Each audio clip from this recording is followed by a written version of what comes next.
Assalamualaikum warahmatullahi wabarakatuh.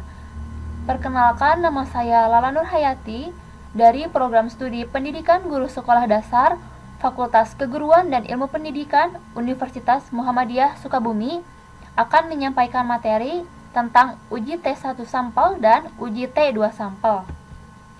Uji T1 sampel biasanya digunakan untuk menguji hipotesa deskriptif, di mana kalimat hipotesanya yang akan menentukan termasuk on-tail test atau two-tail test. On-tail test dibagi menjadi dua. Pertama, uji pihak kiri dan uji pihak kanan. Kedua, two-tail test. Selanjutnya, uji on-tail test pihak kiri biasanya digunakan bila hipotesa berbunyi lebih besar dan hipotesa alternatif berbunyi lebih kecil.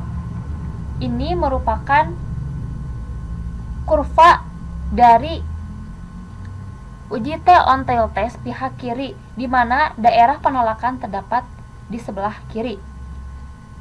Uji on-tail test pihak kanan biasanya digunakan apabila hipotesa 0 berbunyi lebih kecil dan hipotesa alternatif berbunyi lebih besar. Ini merupakan kurva dari uji on-tail test pihak kanan, di mana daerah penolakan terdapat di sebelah kanan. Two-tail test biasanya bila hipotesa 0 berbunyi sama dengan dan hipotesa alternatif berbunyi tidak sama dengan. Kurva dari two-tail test ini adalah terdapat dua daerah penolakan, yaitu daerah sebelah kiri dan juga daerah sebelah kiri dan juga daerah sebelah kanan. Selanjutnya, saya akan memberikan contoh tentang uji T1 sampel tes pihak kiri dengan menggunakan aplikasi Microsoft Excel. Di sini kita mencari hipotesis terlebih dahulu. Untuk H0 di sini ada waktu efektif belajar 1 hari minimal lebih dari 5 jam. H1 adalah waktu efektif belajar 1 hari kurang dari 5 jam. Setelah menentukan hipotesisnya, kita langsung mencari rata-rata dari sampel yang ada. Dengan menggunakan rumus sama dengan average, terus drop down dari atas sampai bawah, lalu enter. Selanjutnya, untuk mencari standar devisa sama dengan STDEF, drop down lagi, terus enter. N adalah jumlah banyaknya data, sama dengan count, lalu drop down lagi, lalu enter. T hitung ini rumusnya adalah ini, X langsung saja sama dengan X kurangi U, atau rata-rata efektif belajar selama 1 hari per S. Nah, standar deviasi garis miring SQRT dalam kurung N, atau banyaknya data, lalu tutup kurung dan enter. Dikarenakan T ini sudah terhitung, maka kita akan menghitung alfa dan DF. Alfa ini yaitu kepercayaan 0.05 dan DF ini N kurangi 0,1 yaitu 9. Nah, ini derajat kebebasan. Kita enter. Setelah kita menemukan ini, selanjutnya kita ke kurva. Nah, tadi kita telah menemukan, terus kurvanya telah dibuat dan langsung saja angkanya kita pindahkan ke kurva. Nah, jadi kita sekarang akan membuat kesimpulan bahwa karena T hitung 81,9 berada di dalam tabel min 2,26 dan 2,26, maka hipotesa 0 diterima dan hipotesa 1 ditolak. Dengan demikian, waktu efektif belajar selama 1 hari lebih dari 5 jam. Selanjutnya ada uji T2 sampel. Pada intinya, uji T2 sampel menggunakan 2 sampel atau 2 populasi yang berbeda untuk nantinya dilihat perbedaannya. Pertama, independent t-test digunakan untuk membandingkan 2 kelompok men dari 2 sampel yang berbeda atau independen. Prinsipnya ingin mengetahui apakah ada perbedaan men antara 2 populasi dengan membandingkan 2 men sampelnya. Dan parit sampel t-test biasanya digunakan untuk membandingkan men dari suatu sampel yang berpasangan atau parit.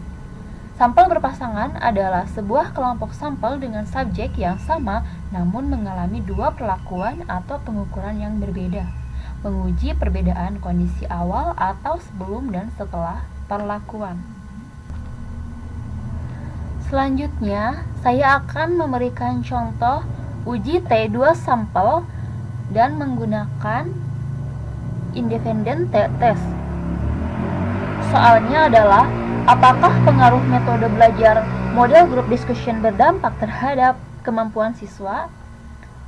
Lalu di sini sudah ada sampel, rumus, dan hipotesis NH0. Tidak ada perbedaan rata-rata skor dengan diskusi dan tanpa diskusi.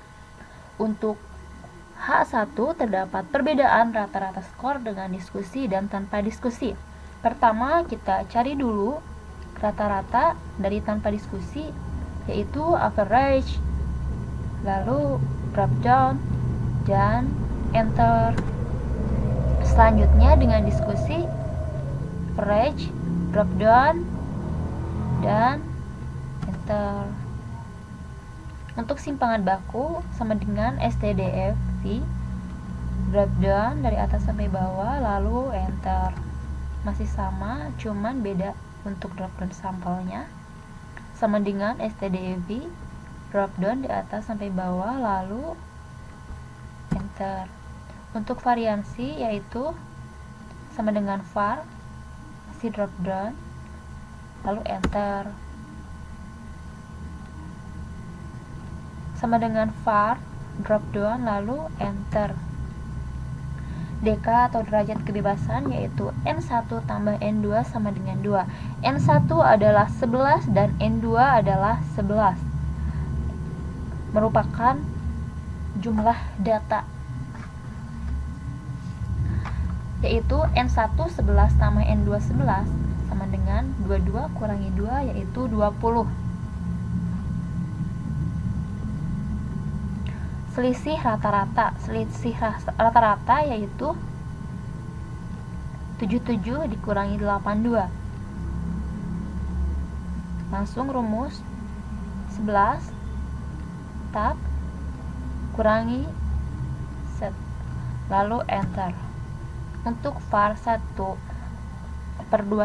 yaitu, nah ini varians per 11 tadi jumlah data, enter. Lalu var 2/2n masih sama 11 untuk var yaitu ini, lalu enter. Untuk korelasi yaitu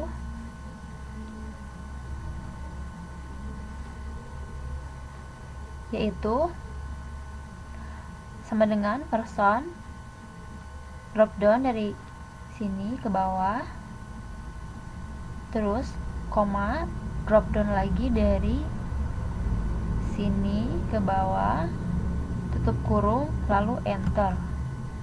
Untuk dua kop kolerasi yaitu sama dengan 2 bintang atau kali, lalu tab yang koop korelasi, lalu enter. Untuk simpangan baku atau akar N1, nah untuk ini ya, yaitu simpangan baku sama dengan simpangan baku diklik lalu per dalam kurung N11 akar 0,5.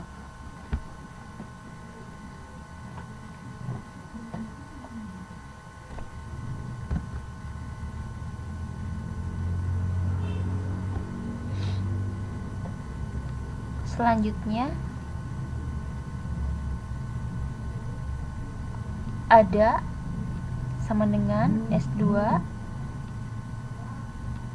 Nah, ini ya sama seperti yang ini. Setelah melakukan ini, langsung kita rumus, yaitu var 1/2 tambah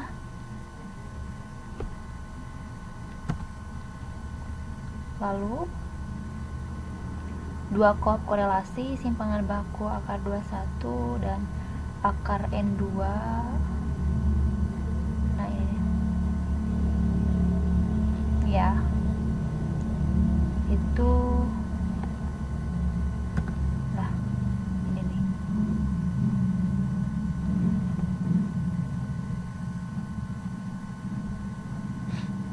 Lalu akar, nah ini akar 0,5, enter. Selanjutnya adalah selisih rata-rata per 3 per, nah ini yang sudah tadi dihitung. Ini adalah T hitung. T hitungnya adalah 3,17. Nah, sekarang kita mencari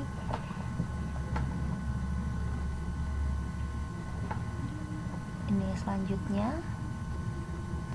Untuk ini pertama kita buka dulu. Nah, kita buka dulu fx, lalu ganti oleh statistical. Di sini ada TINV, cari terus TIN, tekan OK. Kalian memasukkan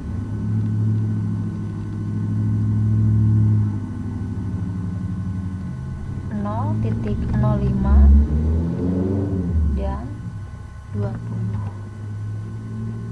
Oke, lalu jadi deh ini hasilnya ya. Nah, sama kan, hapus lagi ya karena ini udah sama. Lalu kita pindahkan karena kriterianya adalah terima HO apabila min T tabel kurang dari T hitung dan kurang dari T tabel. Sekarang kita pindahkan langsung T tabel, pindahkan ke sini, T hitung kita pindahkan ke sini, dan untuk T tabel yang ini kita pindahkan ke sini. Jadi setelah kita lihat kesimpulan dari ini, yaitu karena T hitung min 317303 berada di luar tabel, ya, berada di luar tabel antara ini dan ini, maka hipotesis 0 ditolak dan hipotesis 1 diterima. Dengan demikian, terdapat peningkatan kemampuan siswa dengan menggunakan model group discussion. Seperti itu.